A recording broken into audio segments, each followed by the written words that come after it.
¿Qué onda, my sisters and brothers? Thank you for joining us on Movement is Medicina, a Super Mark Rock podcast. I'm Super Mark Rock, Dr. Mark A. Lopez. Movement is Medicina is just that, a movimiento, a movement. This is a space dedicated to motivating gente, the people, the community, to build healthy habits and rituals that transform lives.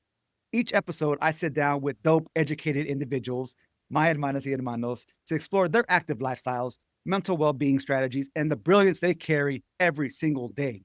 So welcome to Movement is Medicina. And speaking of dope, educated individuals, I am joined by Dr. Ayana Jordan, aka a world traveler, aka a dog mom, Oh, proud, keep going, proud keep going. Hamptonian, a proud Hamptonian, Yes, a yes, fashionista, yes. fashionista and hoodie aficionado, a dope scholar and activist, a BS, an MS, a PhD, an MD, a dope, educated individuals, ladies and gentlemen. Dr. Jordan, welcome to Movement is Medicina, my sister. Oh, Thank you being here with us. Super Mark Rock. I'm so happy. AKA Dr. Lopez, AKA that inspiration for running. I am so happy to be here with you, and it is a pleasure. Your energy just gave me more energy, so thank you. Thank you. Oh, my brothers and sisters, let's Absolutely. do it. Let's do this. Let's do this. And please indulge with me, ladies and gentlemen, while I read Dr. Jordan's amazing bio. Give me a second, okay? I want to read this. Dr. Jordan, MD, PhD, is the endowed Barbara Wilson Professor of Psychiatry at NYU Grossman School of Medicine, where she serves as an addiction psychiatrist and professor in the Department of Population Health. She is also the PI, the principal investigator of the Jordan Wellness Collaborative, which advances equity, access to addiction treatment for historically excluded communities. Her research focuses on innovative models of care, including treatment in faith-based settings, telehealth delivery, harm reduction, and community-based organizations supported by over 21 million in funding. 21 million, ladies and gentlemen. We're going to keep going. Keep going. Yes, we're going to keep going. Dr. Jordan has founded the groundbreaking clinical programs, including NYU's first co-occurring disorders clinic, and leads the REACH program, which trains the next generation of culturally informed addiction specialists. She has mentored dozens of emerging scholars with focus on increasing diversity in academia and reducing health disparities for Black and Latinx communities. A nationally recognized, as a leader in equity and addiction medicine, Dr. Jordan has advised the National Academy of Medicine, NIDA, ASAM, and global corporations such as Google and Samsung. She has delivered hundreds of talks, published widely, and recently became the education director for the NBPA anti-drug program. Damn, sleep. What's going on? Listen, Super Mark Rock, I'm trying to be like you now. I got to get to your level. Where did you start? When you were like 10? What did you start your career? Oh, my goodness. Well, we'll get into it, actually. We'll talk about it. We will talk about that. Dr. Jordan, thank you so much again for being with us. I want to allow our listeners and our viewers to get to know you a little bit more on a personal level. That's the professional accolades. That's a bit of your research and what you do on the day-to-day. I want to start our conversation with just a few lightning round questions. Is that cool? Can we get into it a little bit? That's cool. And as we start this lightning round, I just want to ask, please call me Ayana. Truly. Yeah. So that is the name that my parents gave me, and that is the name that I love the most. So Ayana. Thank you. Most definitely. Okay, cool. Are you ready? I'm ready. All right. Your go-to comfort food. Woo. McDonald's French fries, although I haven't had them in about 15 years, but I used to love them hot, and a whole bunch of salt, but I'm a woman of a certain age, so I can't do that anymore. All right. So now when I want a sweet treat, the African-American urge to always want a sweet treat. So I will have cottage cheese because I'm doing much better. Hey. Yes, with some really good, fruit, strawberries or raspberries, but that's it. Okay, cottage cheese and raspberries. Where are you traveling to next? Oh gosh, that's so good. Well, I am, domestically or internationally, because both. We're going to in the U.S. and internationally, because I know you're a world traveler. Where are you going? Yeah, I love it. Okay, so I am headed to actually Chicago. I have to do a gig with the MBA, so I'll be going to Chicago for work and a little bit of pleasure because I have some good friends out there. And then internationally, I am going to Spain, Ibiza. So I'm really excited about that. Yeah. Hit those DJs. Hit Yeah. up those DJs. EDM. That's right. Yes. Let's do it. Hip hop or R&B? Hip hop, baby. Okay. All day. Okay. Yeah. Trade in the Bronx, Boogie Down Bronx. That's You know what I right. mean? I do. I do. Raised by, a dad who loves hip hop. Like, I'm a true hip hop stan. I will be in the building for history. Jay-Z in Yankee Stadium.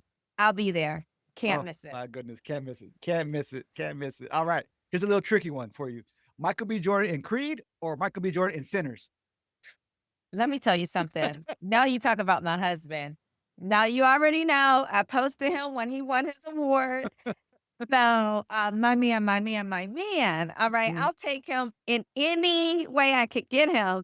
That's the honest to goodness truth. All right. But I will say, Creed was amazing. And he really just stole the show in Sinners. He played himself. Yeah. Like, what are you talking about? And Amazing. I thought he was two different characters. Like, what? Next level. Right. So, Right. Yeah. You Yeah. go And to I don't have to change my last name because I'm Jordan. He's Jordan.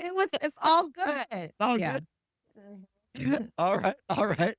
Your go-to hype song during a workout, whether it's a walk, a fitness session, go-to hype song. Always. If you really want to party with me, put your hands where my eyes can see. Listen, Busta. Busta Bus, he gets me hyped every single time. My poor doggy, she's probably like, okay, I'm so over this, but I love it. I love it. I love it. A song that makes you cry when you listen to it.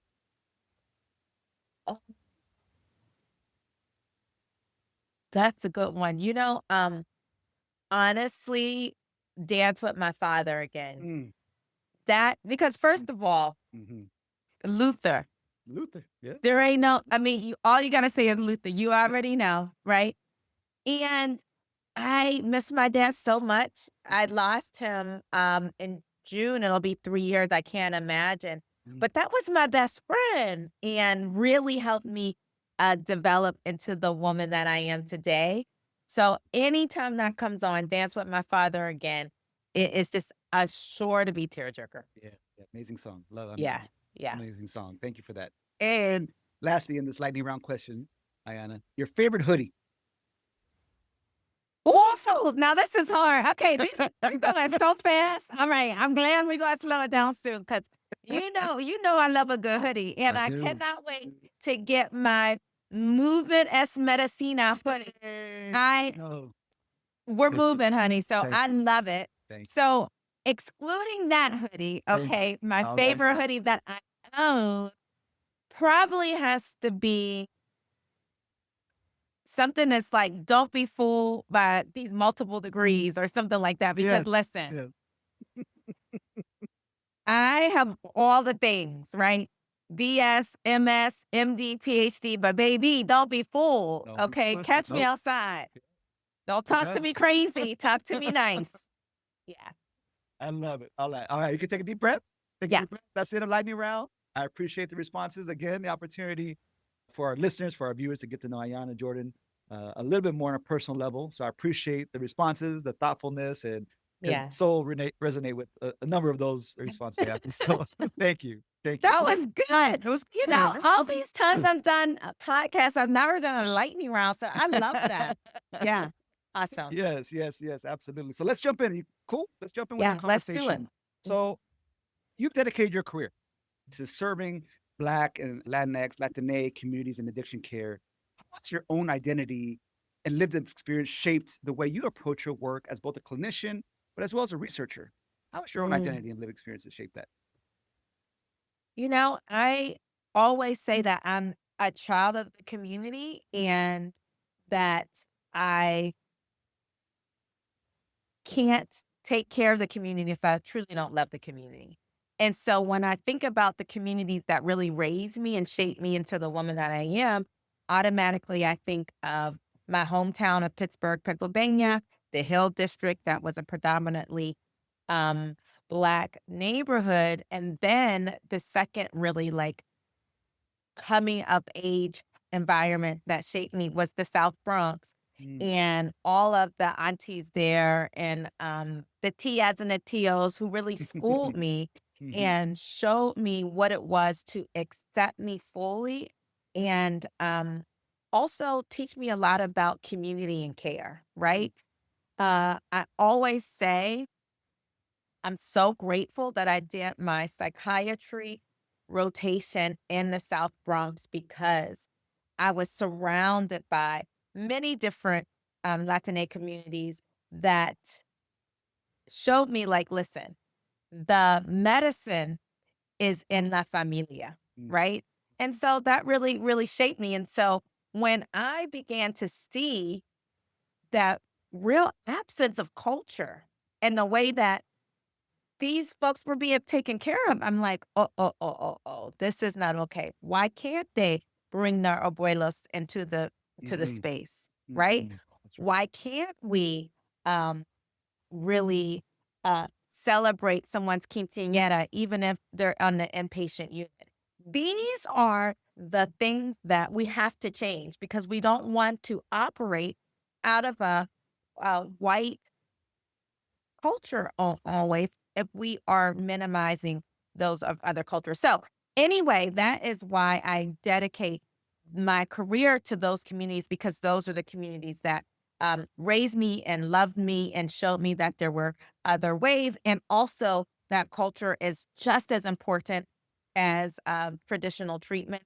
I would argue even more important Important. to help people be well. And then think Mhm, about um, addiction in particular. Why mm, addiction is because I was raised in a really chaotic environment with a father who had an alcohol use disorder who really struggled um, to raise children and be a husband in a system that wasn't necessarily affirming of his humanity. And I had so many people in my family that struggled with multiple types of substance use disorders without any real way in to getting right. help. And so as I went through my medical journey, I was like, you know what? And a lot of people don't know this, Mark. I was going to be an infectious disease doc. Mm. Anthony Fauci was actually my boss way back in the day. Okay. Yeah. But when I was in the South Bronx and I did my psychiatry rotation, I was like, I love it here. So I switched and Mm, and went into psychiatry and specifically an addiction because of all of the things that I had witnessed in my youth. But then seeing, oh my gosh, Mark, the stigma from other medical professionals, the way they would call people addicts, mm, so on and so forth. mm, It was just terrible. mm, mm. No, I appreciate that because I mean you speak directly to the necessity of culture responsive care, of how there's Mhm. such a tremendous gap in our healthcare system of folks that just are treating patients without understanding community, culture, background, heritage, the importance of family, and how we need to tap into those communities to continue to heal not only from physical but also mental challenges that we continue to face, whether it's trauma, whether it is abuse, whether it is addiction. I mean, the necessity to really get into these spaces. It's a must. So I appreciate you validating that further. Mhm. So yeah, the cultural responsive care is a must. The understanding of communities and histories and her stories. Yeah, as you Mhm. mentioned, what the significance and the just the riches of the South Bronx. I mean, coming from Pittsburgh, experiencing that firsthand, deep into the community. I mean, it's a beautiful, beautiful experience that you had. So if I may ask a follow-up question, your research explores that treatment in faith-based settings, Mhm. telehealth platforms, community-based organizations specifically. What led you to look beyond the traditional clinical walls, and what have you discovered about how place, quote unquote, place, affects healing? Yeah, I'm gonna, I want to be brief, but I also want to be very honest around how I got to really treatment outside of the traditional clinic. I was just, so happy to be in New York City and doing all the things and, really, had my natural hair. I was feeling myself. And I had a really, really tragic event Mm, where my husband at the time, now my ex, really broke my heart. And I was faced with a situation when I knew I needed to get a divorce, and I really didn't want to. Mm. But it was clear that the relationship was over, you know? And a lot of things happened. And one of the things that I needed to do was enter into the mental health system. I became suicidal, which, just a fancy word of saying that I really started to have thoughts of wanting to end my life. There's a huge, for those the listeners that know the Bronx, there's a huge, major kind of thoroughfare. It's Morris Park Avenue, and a lot of buses go up and down. And so I actually had a plan to just go in front of a bus, one of the big buses, and get hit. And so I knew I needed some help, and I was able to eventually get help to tell my story. And when I entered into the system, I was devastated. Mm. Not only was that the lowest that I was at in my entire life, I never thought truly someone raised in a Black Baptist church, having so many privileges, going to wonderful schools, right, would be at such a low, and then needing to get help such a vulnerable time, and feeling totally scared, totally alienated, and not seen by the person that was supposed to take care. And I put that in quotes because I really felt uh, like this is not for me, you know? And, eventually I was able to transition to a different treatment setting that was better, but still not great, right? And I remember during my healing journey, I said, is there a way to integrate care, specifically mental health care, in sensitive topics like drug use? Is there a way to get folks to understand that recovery is possible, that this is just a comma, not a period, not the end of the story? It's just a pause, right? To think about what's next. And is there a way to integrate culture? And for me, it was very clear I needed to go to where folks were at, not expect people to come in. And having gone to some wonderful churches, again, in the South Bronx and where I was raised, I was like, the folks, many at the time, not everybody, but a critical mass are in the church. And there's some interesting, how can I say, thoughts about mental health and addiction in many Black and Latinx churches. So I wanted to really have a dialogue and think about how we can work together. So that was my entry into clinical care, really thinking about projects. I shy away from saying research or trials because our communities are not fond of those words, but thinking about ways that I can really work with the community and develop something together. Truly community engaged care, not this is what I'm doing. Can you sign up? How can we work together to bring about mental health and addiction treatment in a way that's culturally informed and that folks will come? And when I tell you the pushback that I got from your traditional settings told me I'm exactly where I need to be. Yes. Thank you for continuing to push and pushing at that exact time.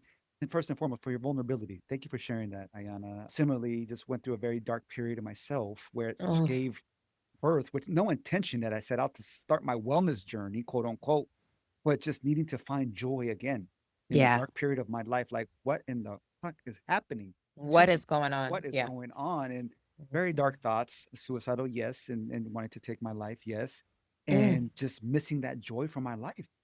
And went for a walk one day while listening to Earth, Wind, and Fire. Changed everything for me. Come on. Do you remember the song? I just Oh, love Earth, absolutely, Wind- absolutely. Be keep your head to the sky. Ooh. Keep your and it came. Yes, came on at the right time. Oh. I didn't go shuffling and looking for that one song. I just said, let me find my people, Earth, Wind, and Fire. and put That was spirit. shuffle. I believe that was I was spirit too. talking to you. I do too, and changed Mhm, everything and mhm. gave birth to this space of joy, of movement, of Yes. finding what I needed in Mm. my life at that moment. And now Oh, 8 years in, amazing, 8 years in now, and just changed everything for me. And cannot imagine my life without movement and without focusing on mental health, focusing mhm, on wellness. I just cannot believe it took that long, but it did. Again, spirit, the universe, the creator, mhm. ancestors intersected at this one time. All of it. All of it, all of it. So to that point, where were you in your career when you came to that realization that okay, it is the church and seeing how you need to create? Was it in grad school or were you already a professional at that time? So I started to really think about it Mhm. in grad school. Okay, I didn't start having those conversations with community members until I got into New Haven, until I was okay. actually a physician Hmm. and I was working in the hospital settings, and I kept seeing the same folks over and over and over come through the hospital. And I was really impacted that many of them looked like me. Many of them were also of Latine descent background. And I was like, oh, this is not good. And so that's when I said, okay, now we have to have participatory conversations with Black and Latina folks to figure out what are we going to do. And Hmm. so after grad school, already a practicing physician, that's when I started. Okay, okay. Um, I wasn't, you know, a, a endowed full professor now, but I was, Say starting it again out. for the people in the back. Say it again for the Oh, people in the come back. on. And listen, that's important because less Yes, than 1% less than of Black 1%. women Mm. are full professors. And I say that not as something that is where I want it to be. I say it as that's why I go so hard Yeah, and have mostly Black and Latina women in my lab because I'm thinking about legacy. I'm thinking about representation. that's I'm right. thinking about who gets to dictate Mm. what type of projects, clinical care, and research that we do, and who's deemed an expert. So let's break all the glass ceiling, Mhm.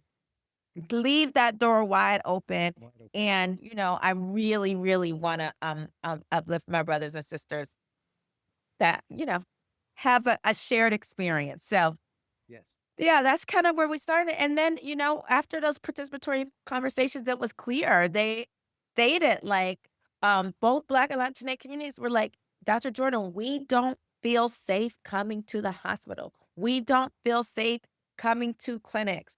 They don't see us. There's no pictures that look like us, da da da, on and on and on. And so we started bringing care to uh, church settings. And people couldn't believe it. I remember the first kickoff that we had, we were providing treatment for Mm. alcohol um, in the church. And I invited the mayor, and I was like, we got to have food and we got to have music. And they were like, what about Dr. Jordan? I said, anytime we're bringing out, we need to have these things.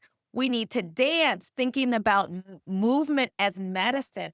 If we want folks to come into um, and do something different and come into the church setting that and be welcoming, we need Mm. to move, and Right. and there has to be some shared buy-in. And a lot of times that's a good dance, right? And especially don't get me started with a good line dance. Oh my gosh. So the city came out Oh, wonderful. and we got so many participants that the National Institutes of Health couldn't believe it. Mm. Mm. They were like, oh, Black and Latina folks don't do research. And I'm like, yeah, not that way. Right. Right. Not that way. But when you're Mm. thinking about what did the community ask for, how do we center in a way that they feel seen, heard, valued, and can we provide treatment in settings where there's already some trust?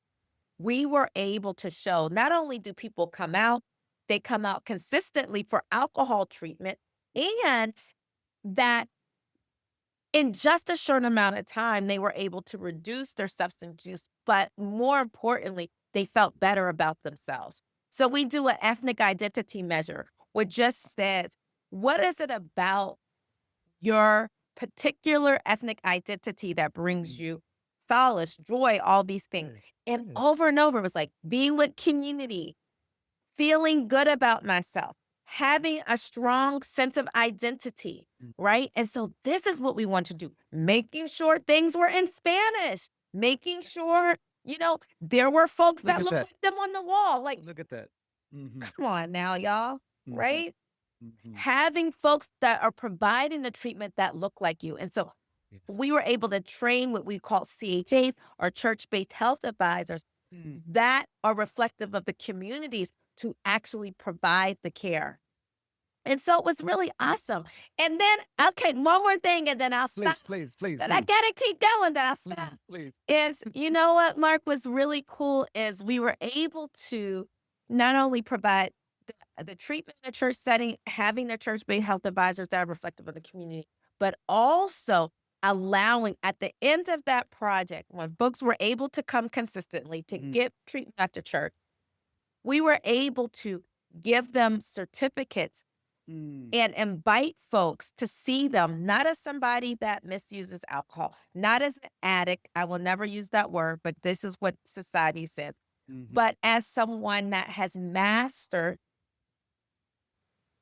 a certain level of skills over time, Yes. right? Really based in cognitive behavioral therapy, feel better about themselves, are no longer using substances, and could invite others who they may have been estranged from because of their substance use to see them in such a wonderful light, and to do Yes. that in front of not only friends and family, not only in your chosen language, but also to invite members of the community to see you in a positive way. I mean, it was so life-changing. I don't want to get emotional, but I may lean into the feelings because that really started on the path of, we don't have to ascribe to traditional ways.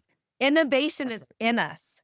It's in our DNA. 100%. We know how to take care of ourselves. And sometimes we just need the resources to be able to combine that with a certain level of expertise, right? Because there's so many different types of expertise, so that we can take care of ourselves. And so that changed my life. It changed my life. And that was in 2000. Okay, let's not talk about it. It was a long time ago. It was the early 2000s. In the Okay, 2000s. In the and the 2000s. 2000s. We'll just leave that. And so, As so a youth we're saying, here. it wasn't in the 1900s, right? It was in the 2000s. I mean, as a Listen, youth saying. at the youth day, my nephew said, "Auntie, not in the 1900s." I said, "Okay, we're done here." But yes, yeah. No, I love it at 100% that, again, that community aspect, the representation piece, the going to where they are and saying that we are here for you, getting the city involved, say, we need this support. We need this level of support. So thank you again, once again, Ayana, for that advocacy piece. And I want to go to the movement piece as the theme of this podcast, Movement as Medicina. How do you see physical movement, lifestyle, holistic wellness, specifically intersecting with addiction recovery, particularly for our communities that have been historically underserved by conventional medicine? How do you see those intersections? It is, I see it as fundamental, Mm, you know? So yeah, there's the element of intersectionality, but I would say that that's where we need to start, because a lot of times we have to think about what are the ways in which our communities have always taken care of ourselves, even in the absence of, some of the treatments that are now available, but really thinking about connection with spirit, connection with one another, connection with self, but also movement, right? So if you look at a lot of Black and Latinx communities, and indigenous communities, communities of color, one of the things that you will see as a common thread is movement, whether it be through, what is it? Capoeira? I forget what it's called. Capoeira, Yeah, uh-huh. right. Or whether it be through thinking about jitting in Detroit, or really understand line dancing, right? There's always an element of salsa, merengue, always an element of music, movement, right? And so that's crucial. And when we're thinking about how do we take care of ourselves, now moving into what does the data show, right? I'm a Mhm. physician scientist, so I always think, what does the data show? We have to move. We have to move at every stage. It's better in terms of longevity, Right. looking at communities and places where there are more green spaces to actually encourage movement, whether it is doing Tai Chi in the park, Mm. walking, run. All these things extend our lives Yeah. if you do nothing else, right? So that's foundational. And Mm. so when I'm thinking about interventions, as we're Mm. building those interventions, one of the things I say is, how do we integrate movement into the work that we do, right? Okay. Even in my trainings and things that I do with burgeoning addiction leaders, I'll say, okay, let's pause. Literally, I just did this when I was in San Diego for the American Society of Addiction Medicine. We had our training for addiction leaders.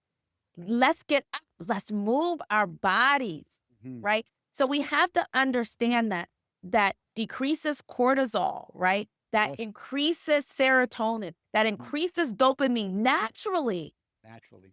That's So right. how do we integrate that into, and how do we remind ourselves that our culture already reveres that, which is why it's so important. And then how do we think about that as not only a wellness tool, but as medicine itself? Mhm.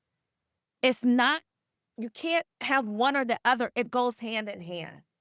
And so uh, sometimes my patients will come to me. Some patients call me Dr. Jordan. Some patients call me Ayana, depending on, what the energy is. And I'll just say, the only thing I need you to do for me is I need you to move. I need you to move your body. How are you going to do that? That is the prescription. Mhm. I mean, like, okay, Dr. Jordan, you didn't want to yell this one, that one. And why Yeshiva for I stop. And I'm like, I'm serious.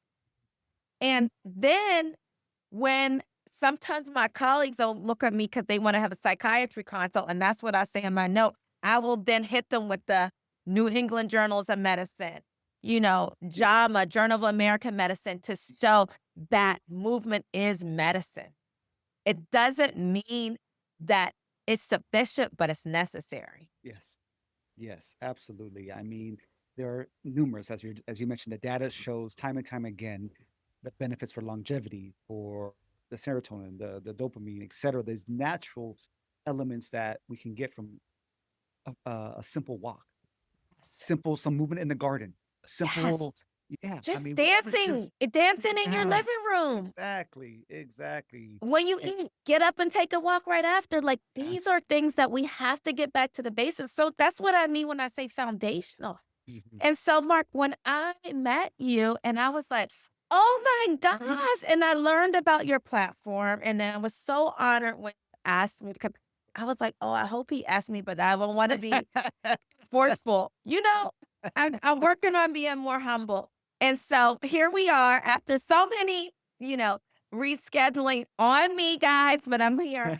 And it's really dope. It's really dope. And thank so you. I appreciate you centering movement because it is indeed medicine, Mm. but also thinking about what are ways that people can integrate that in their lives. Yes, yes, 100%. And I want to ensure, of course, the advocacy as I mentioned, prior to us hitting that record button, was not in my cards, if you will, at the time. I wasn't Mhm. ready for this journey, for this chapter of my life. It came on later, but the Yeah. necessity to do so when it did, I mean, forever grateful for the spirit, the ancestors, the universe for saying now Mhm. is your time to do so and being a mouthpiece for this advocacy, saying, hey, we belong in these spaces, whether it is running the running community, whether it is the cycling, whether it is the high rocks or Spartan races of the world. I mean, we need to be in these spaces. We belong in it. This is in our DNA.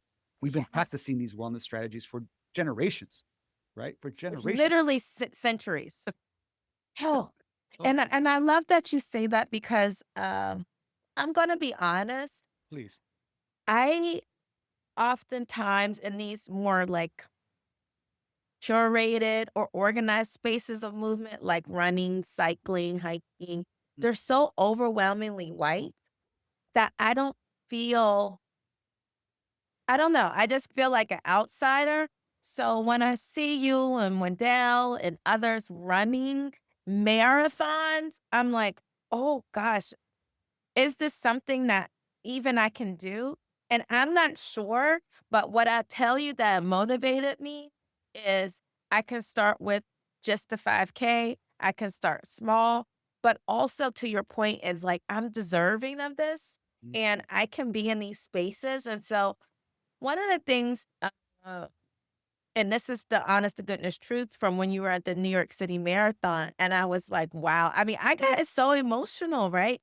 Is that I'm gonna do the Harlem Walk Run Club, because it is a space predominantly for folks of color, predominantly Black. And I'm like, okay, this is a more accessible way for me to start. But I love that you said that. We belong in all the spaces, and can we reclaim our Yes. spaces Yes. and not to be uncomfortable? So I appreciate the advocacy. And to your point, representation is powerful Yes. because I would go to these marathons. I live in New York. I'm like, I don't see nobody. Mm-hmm. And then if I see a few folks who look like me, they don't know me. So having friends, having colleagues that are actually doing this is huge. Huge. Thank you for that. And I want to give you your flowers because mile 22, Woo! mile seeing y'all at mile 22. Yes. Oh my goodness, y'all We was got the so pictures to high. prove We it, got the y'all. pictures to prove it. Yes. Oh my goodness, I needed that at mile 22. But yes, that is equally important. The community, again, the communal aspect of cheering, that energy is necessary, and we belong in these spaces. And it's just I want to continue to elevate us in these spaces because again, this is a practice that we have. Yeah. I mean, for generations, want to continue to do so. If I may, I want to give you an opportunity, Ayana. I know I mentioned in your bio, if I may transition a bit, you run the REACH program. Can you speak to that? What can you speak to our listeners? Yeah. That is, please. What is the REACH? Before I get into that next Yeah. question about it. Yeah, no, I love that because it really dovetails into what we were just talking about is we belong in these spaces, right? And representation.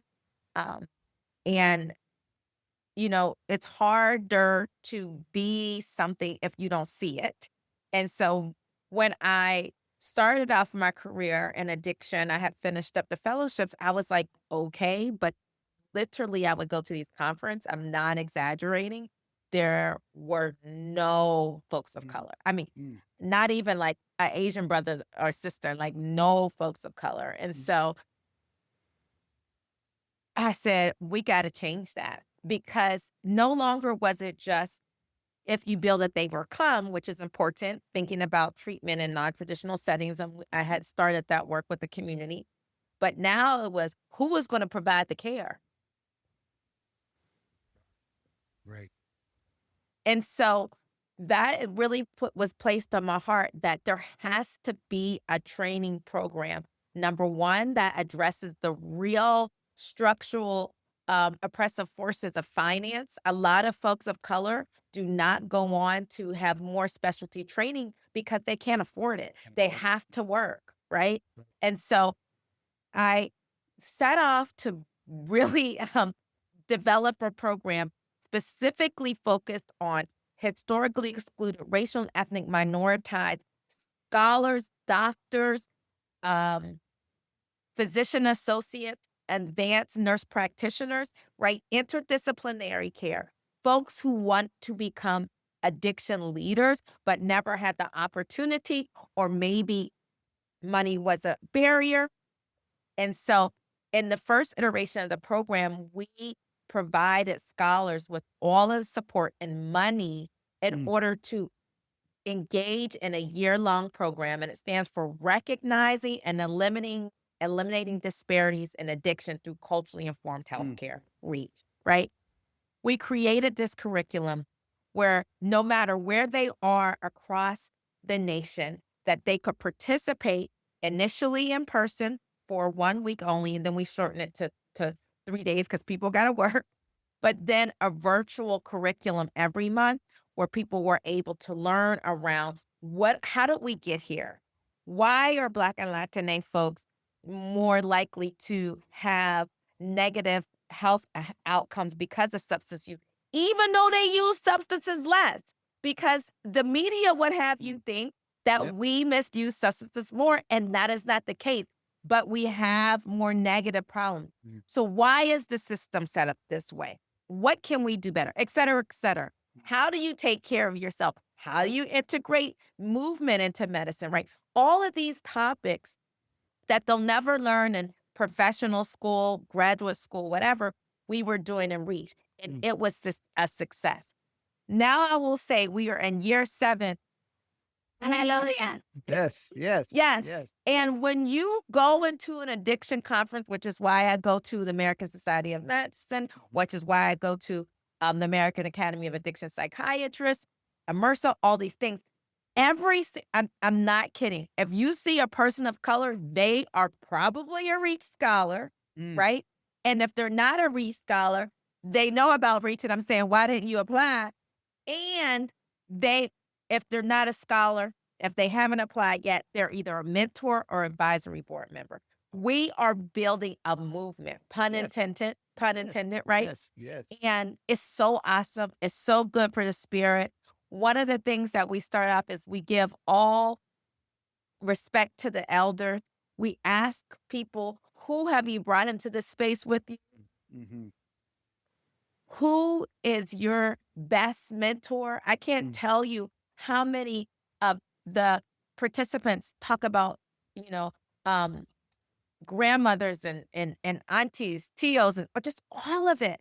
Yeah. That's where we go. And so that's Reach, super powerful. If there's anybody listening that is interested in becoming an addiction leader, they changed the funding. You have to either be a medical student, a medical resident, or fellow, or you can be a early career doc. Okay.